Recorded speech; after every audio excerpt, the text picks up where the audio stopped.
Buongiorno a tutti e benvenuti alla nuova puntata di Pillole di Napoletano. Oggi continueremo la nostra trilogia sulle parole inglesi napoletane e andremo a analizzare sparatrappo.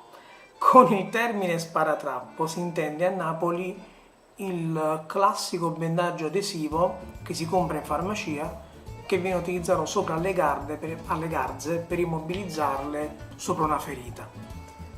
L'origine deriva dall'inglese, da spare trapping, che non è altro che questo bendaggio elastico che utilizzavano i militari americani nella seconda guerra mondiale.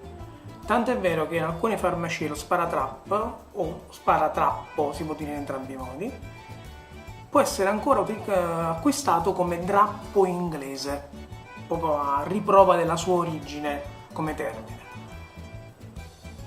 Detto questo io vi saluto, vi rimando alla prossima puntata di Pillole Napoletano, qui sarà il terzo e ultimo termine che deriva dall'inglese, almeno per ora, e come si dice a Napoli sempre, ciao brim!